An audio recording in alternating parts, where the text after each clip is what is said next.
అన్న నమస్కారం. నమస్తే అండి. జూబ్లీ హిల్స్ ఎలక్షన్స్ అనేవి ఇప్పుడు తొందరలోనే ఉన్నాయి. 2-3 వారాల్లో నోటిఫికేషన్ అనేది జారీ చేస్తారు. ఇంకా కాంగ్రెస్ పార్టీ నుంచి ఎవరు ఏంటి అనేది టికెట్ అయితే రిలీజ్ చేయలేదు. మిగతా పార్టీలు అన్ని పార్టీలు రిలీజ్ చేశారు. ఈవెన్ కవితక్క గారు కానీ తీన్మార్ మల్లన్న గారు కూడా చేసే అవకాశాలు ఉన్నట్టు తెలుస్తుంది. మరి పోటీ ఎంత వరకు ఉంటుంది అంటారు? పోటీ అయితే చాలా గట్టిగానే ఉంటుంది. అంటే ఆ పోటీల ఇప్పుడు ఈ బీఆర్ఎస్ పార్టీ మాత్రం గెలిచే అవకాశం కనపడుతుంది. ఎందుకంటే ఇప్పుడు గతంలో ఏంటంటే ఫస్ట్ మన కేసీఆర్ను అందరం తిడుతున్నాం. ఓకే, తిడుతున్నామంటే ఏ విషయంలో తిడుతున్నామంటే మనం ఇంట్లో ఒక ఫ్యామిలీ ఉన్నామంటే ఒక ఇల్లు కట్టుకున్నాం అనుకో, ఒక ఇల్లు కట్టుకుంటే ఒక నెట్టాడు అవసరం ఉంటుంది. ఫస్ట్ ఒక నెట్టాడు ఉంటుంది అంతే. దానికి అంటే ఒక్క కర్ర దానిపైనుంచి వేసిన తర్వాతే ముందు ఆశలు అటు ఇటు అన్నీ వేస్తాం. అయితే అందులో ఒక్క వాసం విరిగిపోయినా కానీ నెట్టాన్ని తిడుతూ ఉంటారు. నెట్టాడును తిడతాడు. నెట్టాడు అనేటోరు ఎవరు? కేసీఆర్ మంచి పనులు చేయలేదు అని అంటున్నారు. ఇలా కేసీఆర్ చేయలేదని అనటానికి కాదు, చేశాడు. ఆయన బాగా చేశాడు. ఏంటంటే ఆయన ఎన్ని పనులు చేసుకుంటూ వచ్చినా కానీ వీళ్ళ ఫ్యామిలీ మధ్యలో అంటే వీళ్ళకు డబ్బుల విషయమునే గుర్తున్నది. కానీ కేసీఆర్ పద్దాకా చెప్తానే ఉన్నాడు, బాగా చేయాలి, మన పబ్లిక్లో ఉండాలి మనం అని చెప్పి. కేసీఆర్ అనేట ఆయన మాత్రం ఎట్లుంటాడు అంటే, కానీ నిజంగా చెప్పాలంటే కేసీఆర్ పెద్ద మొగోడే. మా తెలంగాణలో నిజంగా చేయాలంటే కేసీఆర్ మొగోడే. కేసీఆర్ మించిన వాళ్ళు ఎవ్వరు చేయలేరబ్బా. ఎందుకంటే కేసీఆర్ చేసిండు. మళ్ళీ ఇప్పుడు కాళేశ్వరం గురించి కూడా ఇట్లా చేసిండు కదా, అట్లా చేసిండు. కేసీఆర్ గారు చేసిండు. ఆయన పెద్ద ఆయన. ఎందుకంటే మీరు ఇట్లా చేయండి, మీరు ఇట్లా చేయండి అని ఏ పార్టీలో కూడా సీఎం గారు అదే చెప్తాడు.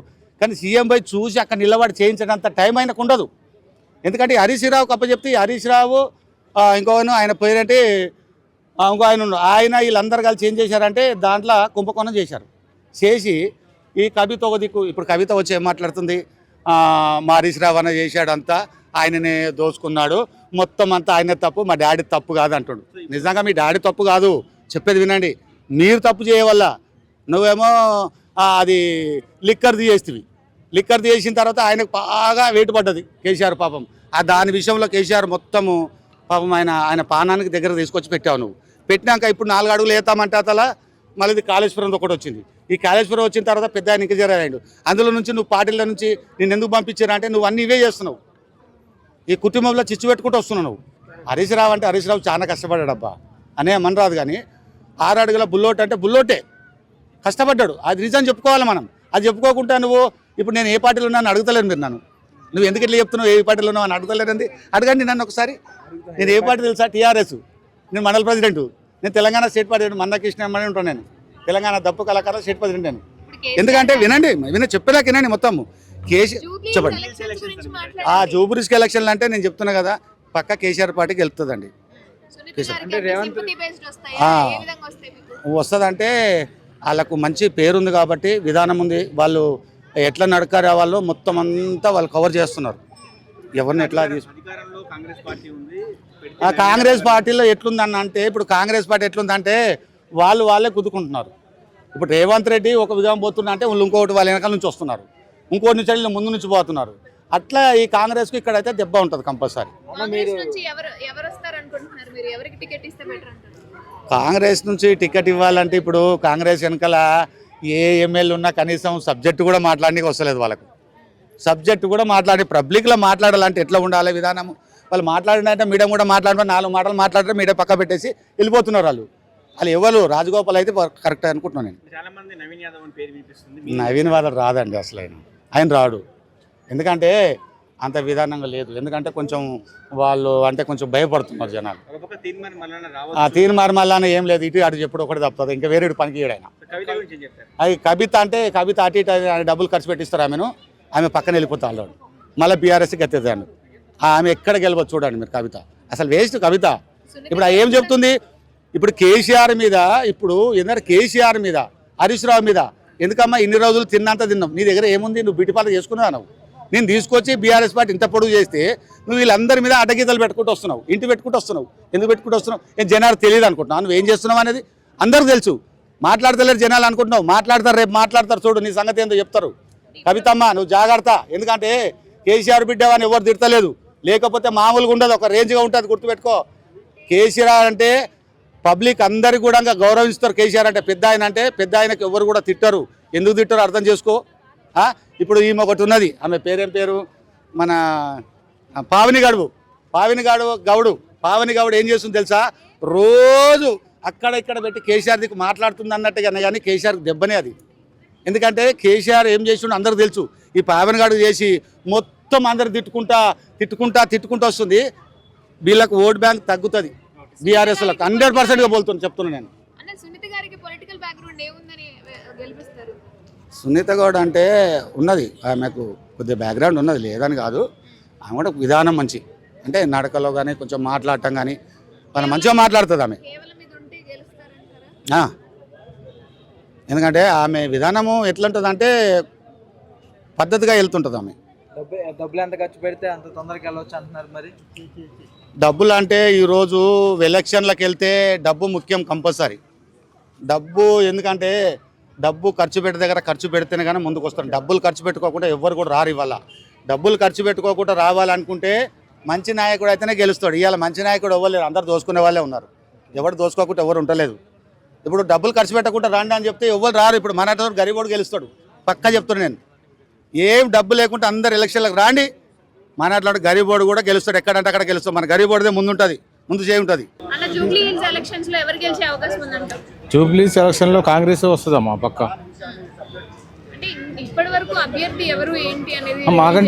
మాకంటే గోపీనాథ్ ఉండోడు, కానీ ఆయన ఏం చేసింది ఏం లేదు. జూబ్లీస్కి వచ్చింటి కిల్లి కొట్టు ఏమైనా ఓపెన్ అయితే రిబ్బన్ కట్ చేయడానికి వస్తాడు. ఆయన చేసింది ఏం అభివృద్ధి లేదు. నేను శ్రీరామనగర్లో ఉంటా, నేను కార్పెంటర్ వర్క్ చేస్తా, శ్రీరామనగర్లో ఉంటా. అంతకుముందు కూడా మీకు చూసారో లేదో నా వీడియో. ఆయన వచ్చి చేసింది ఏమీ లేదు.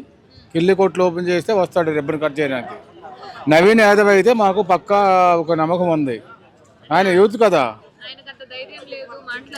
ధైర్యం ఏం లేదమ్మా. రేవంత్ రెడ్డి టికెట్ ఇస్తే నవీన్ యాదవ్ పక్కా గెలుస్తాడు.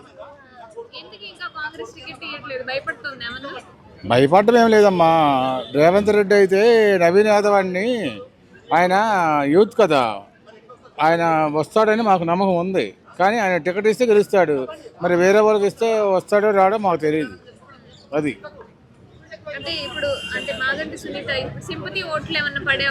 సింపతి ఓట్లు ఏం పడవమ్మా.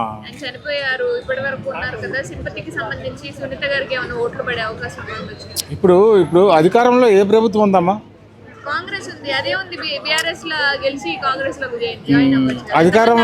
అధికారంలో ఏ ప్రభుత్వం ఉంటే ఆ ప్రభుత్వమే వస్తుంది కదమ్మా. హైదరాబాద్ లో మూవ్మెంట్ గానీ జనాల్లో గానీ రివర్స్ గా ఉంది కాంగ్రెస్. అందుకని చెప్పేసి బీఆర్ఎస్ గెలవచ్చు అని అంటున్నారు. దాని గురించి ఏం చెబుతారు? 100% బీఆర్ఎస్ రాదండి. గోపీనాథ్ గారు ఎమ్మెల్యేగా 3 సార్లు గెలిచారు సార్ ఇదే నియోజకవర్గంలో. అలా ఆవిడ నిలబడుతుంది. ఇప్పుడు ఆ సెంటిమెంట్ ఒకటి, ఇప్పుడు ఉన్న హైడ్రా వల్ల రెండిటి వల్ల బీఆర్ఎస్ గెలిచిద్దని కళాఖండగా కేటీఆర్ గారు చెబుతున్నారు. దాని గురించి చెబుతారు. ఆయన ఏం చేశారండి? మాకంటి గోపీనాథ్, మేము శ్రీరామనగర్లో ఉంటాము, మాకు డబుల్ బెడ్రూమ్ ఇల్లు అని 4 విడతలు అని చెప్పారు. ఇల్లే రాలేదు. ఆయన కిల్లి కొట్లు అవి ఇవి ఓపెన్ చేసుకున్నాకే వచ్చాడు. అప్పుడు ఉపాధి ఇచ్చారండి. మా పేదవాళ్ళకి నిరుపేదలకు ఏం చేయలేదు ఆయన. వాళ్ళు పిల్లలకు పెట్టినా సరే గెలరు.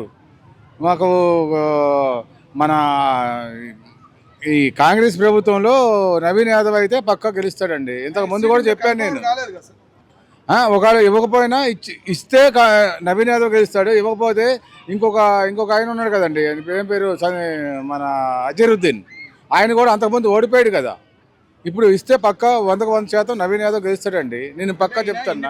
పోటీ చేశాడు, ఎంఐఎం లో పోటీ చేశాడు. అప్పుడు రిజల్ట్ ఎక్కువగా లేదు కదా, దాని ఎఫెక్ట్ ఏమైనా కనపడి కాంగ్రెస్ ఇవ్వకపోతే మళ్ళీ వాళ్ళ కరమ్మది.